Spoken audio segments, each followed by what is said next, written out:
La llamada píldora del día después, que está ahora entregando el gobierno gratuitamente, ha generado en el país una intensa polémica que, por ser de interés nacional, va a ser abordada intensamente por la República.es. Está hoy aquí la licenciada Isabel María Salazar. Ella es integrante del grupo, recuérdemelo, licenciada, 14 millones vida, familia y libertad. Perfecto.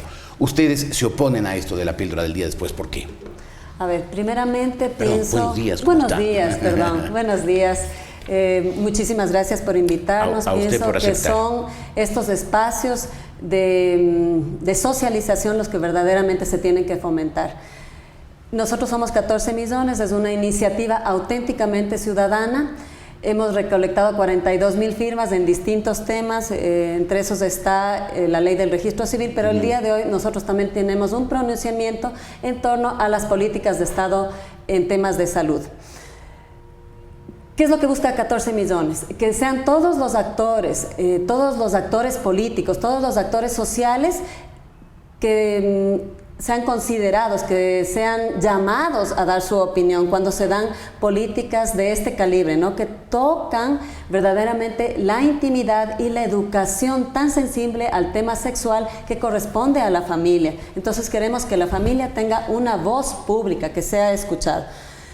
Hay varios aspectos. ¿Usted se refiere incluso al tema este de la píldora del día después? Por supuesto, porque estamos hablando que se ha emitido un reglamento en donde se dice que se entregará gratuitamente a los adolescentes, y cuando hablamos de adolescentes sabemos que se inicia desde los 12 años, sin necesidad que los padres de familia se enteren, sin necesidad que exista ninguna autorización por parte de ellos. ¿Y por qué les parece mal eso?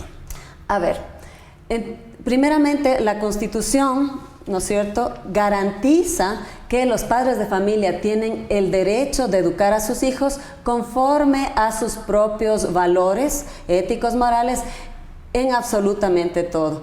Y obviamente, un tema tan delicado como es la educación sexual, por supuesto que los padres de familia tienen que estar en el conocimiento. Además, la Constitución nos garantiza y nos da también el derecho a las familias de intervenir responsablemente en velar por los derechos de los niños y adolescentes que son nuestros hijos. ¿Qué puntos tenemos aquí? Una vez, ¿no es cierto?, que conocemos que nuestra voz está respaldada por los derechos constitucionales, que en eso estamos absolutamente claros, queda entonces tratar de analizar cuáles son los problemas de fondo cuando estamos hablando de este nuevo reglamento que ha emitido el Ministerio. Es decir, ¿ustedes sienten que esta entrega gratuita de la píldora del día después vulnera el derecho de los padres a participar en la educación de sus hijos? Nosotros sentimos, pero yo creo que la pregunta es a los ecuatorianos. ¿Estamos nosotros dispuestos a que nuestros hijos de 12 años vayan a un centro de salud, digan que han tenido una situación sexual, ¿no es cierto?, y que se les entregue una pastilla del día después, y que los padres de familia no tengamos conocimiento de lo que nuestros hijos están viviendo? Yo creo que la mayor parte de ecuatorianos, no solamente 14 millones que quiere justamente llevar esta voz al debate público, sino que la mayor parte de ecuatorianos tenemos conciencia de que somos los primeros educadores y que el Estado no puede asumir la responsabilidad total. Estamos hablando de un tema de salud de nuestros hijos, porque sea o no sea abortiva, y nuestro criterio es que es abortiva, pero así no sea abortiva, estamos todos de acuerdo que es un medicamento tan alto en su carga hormonal que lesiona o que está de una manera u otra afectando o afectaría a la salud de los adolescentes. Cuando el gobierno expidió este reglamento, que fue el lunes 15 de marzo, justo cuando ustedes celebraban el Día del Niño por Nacer, la argumentación fue que, y esa esa reflexión está incluida incluso en el reglamento, que no son insumos abortivos, pues no detienen embarazos ni impiden la implantación del óvulo fecundado. ¿No es eso una manera de evitar tantos embarazos casi infantiles, juveniles, que llevan a tantos problemas precisamente a las familias? Nosotros creemos que existe verdaderamente una problemática dentro de las relaciones sexuales en la adolescencia. Verdaderamente eso es una realidad. Ahora el problema es cómo el ministerio está saliendo a solucionar estos problemas sociales. En cuanto a qué es o no es abortiva, como insisto, hay muchísimos estudios serios que demuestran que sí es antiimplantatoria. ¿Sí? Es decir, una vez que ya está fecundado, no se puede implantar. Negar esto sería realmente taparse los ojos de una realidad. Aquí entra un nuevo debate que creo que el Ecuador tiene que profundizar y son los derechos jurídicos o el estatuto jurídico del embrión humano, que eso sería un siguiente punto en el que no podemos abordar. Ahora, de todas formas, vamos entonces a entrar dentro de las consecuencias de utilizar estas políticas públicas anticonceptivas, ¿no es cierto? Porque es una cultura anticonceptiva que ya se ha utilizado en otros países. Yo he traído el día de hoy, si ustedes pueden ver, un estudio sobre la familia, desafío para una nueva política pública. Permítame, por favor, simplemente para mostrarlo a la cámara. Claro. Sí. Es del Instituto de Política Familiar en España. Es un estudio bastante nuevo. Ahí queda demostrado que esta agenda, que tiene bastantes ejes, pero uno de los ejes es justamente el control poblacional, es una agenda fracasada, porque la distribución de la pastilla del día después en España, donde sí se implementó, no ha bajado. Es más, en ningún país, pero estamos hablando de un estudio español, ¿no? En ningún país bajó el número de embarazos no deseados.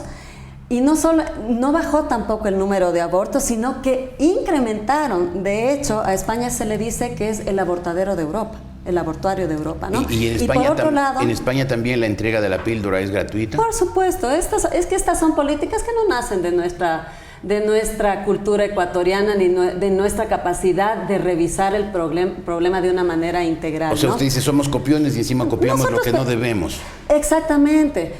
Exactamente, no somos capaces de generar unas soluciones. Ahora, lo que sí quiero decir, por favor, ¿no es cierto?, es que después se incrementó en el 87% la distribución de esta pastilla y que lo que sí se logró es que los jóvenes españoles inicien una vida todavía más temprana de la actividad sexual. Posteriormente... Pero ya no es una realidad en el Ecuador y en muchos otros países de una iniciación temprana de la actividad sexual. Claro. Normalmente en edades en que los chicos todavía no están capacitados para entender la forma de prevenir embarazos no deseados. Y entonces, sin la píldora del día después, no se va a desencadenar un número aplastante pero yo pienso que embarazos no deseados. El problema de fondo es distribuirles a los chicos una solución rápida, ¿no es cierto? O realmente trabajar en los problemas reales que existen en la sociedad. Es un tema de educación sexual, pero como educación sexual puede tener muchas connotaciones. Claro, pero usted lo que plantea es que se hagan programas de educación sexual para convencerles a los chicos que inicien su vida sexual cuando sean un poco mayores. A ver, existen muchísimos enfoques. Nosotros sí creemos en una educación sexual integral, donde el tema del embarazo no se trate como un simple derecho de la mujer a tener el hijo o a desecharlo, o sea, a convertir al ser humano en un objeto de derecho, porque eso es lo que está sucediendo. Ahora, además de estas políticas de planificación familiar, ¿qué es lo que dieron de resultado? Cuando llevamos a toda la sociedad con esta mentalidad, vamos a los resultados españoles, es decir, a generar una pirámide poblacional invertida. Eso es lo que sucede. Ahora, ¿cuál es la realidad del Ecuador? Usted dice, con la entrega en el Ecuador de la píldora del día después, lo que va a ocurrir es que va a haber más embarazos no deseados. Esos son los resultados. Y más abortos, muchos de ellos clandestinos. No digo yo, eso dicen las investigaciones serias donde ya se ha aplicado este tipo de políticas, y eso es lo que el ministerio tiene que ir a discutir. Ahora, ¿cuál sería la alternativa? Licenciada, déjeme preguntarle esto. ¿Cuál sería la alternativa para los decenas de miles de chicos, jovencitos todavía inmaduros, que ya tienen una actividad sexual y que sin la píldora pues van a quedar embarazadas por cientos de miles o por decenas de miles? Nosotros tenemos que plantear una educación sexual seria, claro, pero con el compromiso de pero los resultados, vamos a ir a la par, pero esos resultados son a mediano y eventualmente a largo plazo. Yo pienso que son resultados a corto, mediano, y para fundamentar una sociedad sana, saludable, vigorosa en todos los aspectos, también hablamos de un largo plazo, ¿no? Donde ya se concretan. Pero, ¿cómo puede ser posible que nosotros apliquemos cosas que están siendo ya fallidas en otros países? Ahora, como le digo, aquí es un tema de una educación sexual en corresponsabilidad con la familia. Quienes somos educadores conocemos que esto no funciona. La educación es un tema de fondo, ¿no es cierto? La educación no funciona sin esa pirámide donde está los educadores, que en este caso el Ministerio de Salud, donde están los padres de familia y donde está el sujeto, o sea, los chicos, los jóvenes. Sin la familia no podemos llegar. La píldora del día después no funciona, no corrige el problema social de fondo. Entonces, quisiera sí retornar porque veo que en todos los medios de comunicación tal vez nos quedamos en el discurso si es abortivo, si no es abortivo, si los chicos están teniendo relaciones, no están teniendo relaciones, pero nosotros estamos hablando de políticas públicas, es decir, de la construcción del bien común a corto, mediano y largo plazo. ¿Qué está pasando en el Ecuador y por qué esta realidad no se considera? En el Ecuador, la tasa de fertilidad de la mujer, ¿no es cierto?, que se calcula en torno al número de hijos de la mujer, está en el 2.48%. Esa es la tasa. Ese es el número promedio de hijos por mujer. Para el 2010, ¿no es cierto? Es un dato del Banco Mundial. Ya, siga por favor. Sí. Luego, quiere decir que hemos bajado desde 1990, que estábamos en el 3.70, 3.30, hemos bajado a 2.48. ¿Cuál es la tasa de restitución o de regeneración de una sociedad?